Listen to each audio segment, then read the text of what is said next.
Hello everyone, I am going to do some more baking today. Now, I found in my fruit bowl some bananas that were going a bit brown, which I thought would be a perfect opportunity to make some banana bread. So I'm going to wash my hands and then we will get started with our recipe today.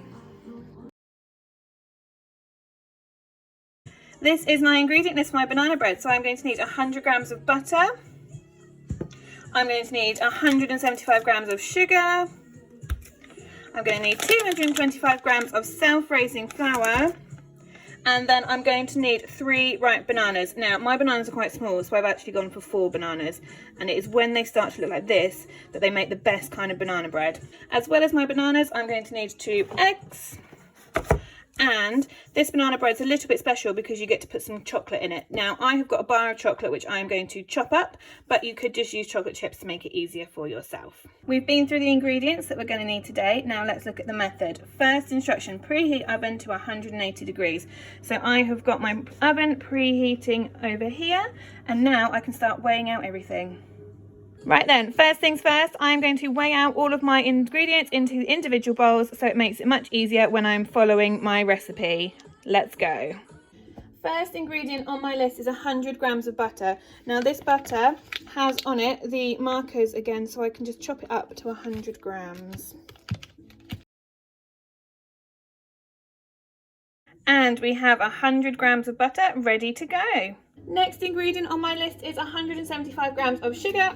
So I'm just going to use this glass of sugar and get weighing. And here we have 175 grams of sugar. Next ingredient is self-raising flour, so let's move on to that. Right then, self-raising flour. I need 225 grams of this.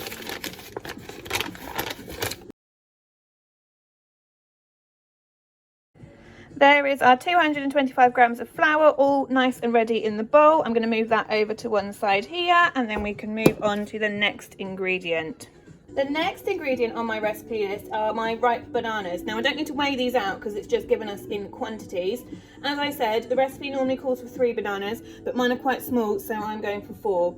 Now for the bananas, all we need to do is peel them, put them in a bowl, and then mash them up. So let's do this.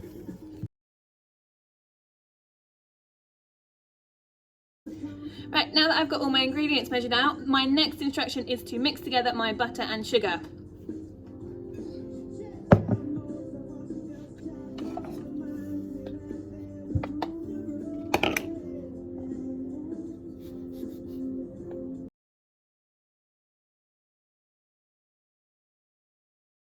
We can see here that my sugar and butter are now combined, and if I go over to my recipe I can see that the next instruction is to add 1 egg and half of the flour and then mix together. So 1 egg,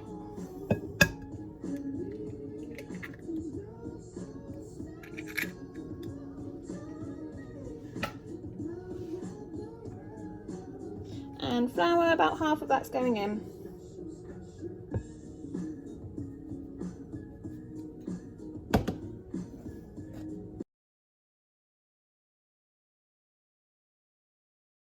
Right, I've mixed in my egg and some of my flour. Next step is to add the other egg and the rest of the flour before mixing everything together.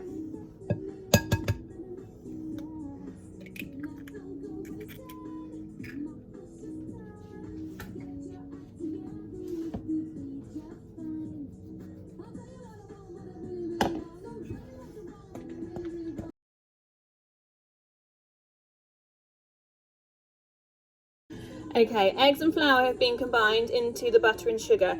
Now it doesn't look very cake mixture-y at the moment, but as soon as we add those bananas, things will start to loosen up and it will look much more like cake. Next step, I need to add my mashed bananas into my mix here.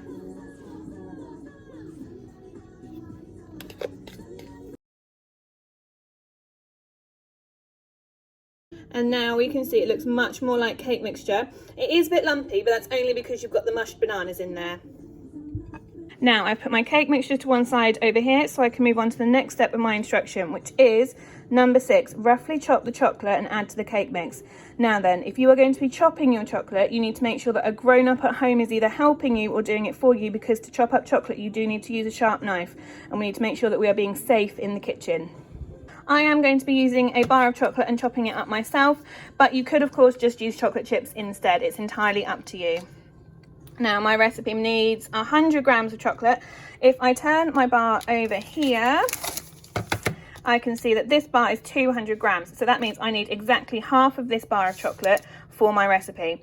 Now, instead of weighing it out, I'm going to see if I can use my math skills to work this out. Right, I've unwrapped my chocolate and I know I need exactly half. So I can see that my chocolate bar is 1, 2, 3, 4, 5, 6, 7, 8 across. And then 1, 2, 3, 4 down. Now to split that, I could either divide my 8 into 2 or my 4 into 2. I think I'm going to divide my 8 into 2. So I know that half of 8 is 4, which means I need to split my block down this line here. Okay, 2 halves, 4 across on each of them. Now then, let's grab my scales just to double check that I have split that in half.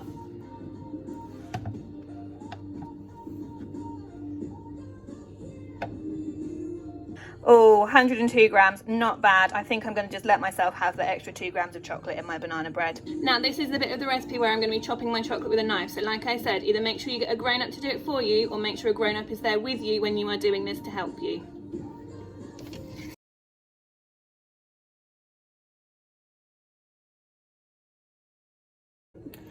And here is my chopped chocolate ready to go into my cake mix. All I need to do is just put this into the bowl and give it a good mix.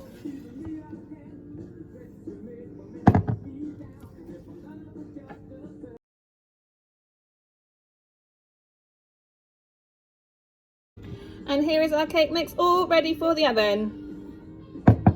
Okay, so cake mixture here is now going to go into our tin here. I've got a loaf tin, but if you don't have one of these, you can put it in any tin really. Just make sure that it is lined with paper. Now you can use greaseproof paper, or I had some of these cake cases left over, so I've popped one in here ready for my banana bread.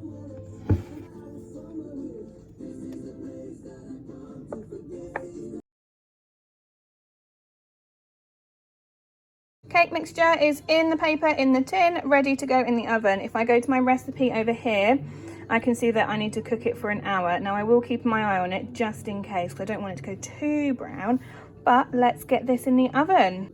Okay, cake has gone in at 13:23. I know it needs to be an hour, so nice and straightforward. It needs to come out at 14:23, and I know that 14 is just the 24-hour clock way of saying 2, so 2:23. My banana bread has had the full hour in the oven. I've taken it out. Now I just need to test it to see if it's cooked in the middle. So you can just get a knife like this, and it goes straight in the middle like that. And if you can put it out and it is nice and clean, apart from a little bit of melted chocolate, you know that your banana bread is done. Thank you for watching. I hope you enjoyed it. Now, if you do any of your own cooking, make sure you let us know and send us your photos. Keep safe, keep doing your learning, and I will see you soon.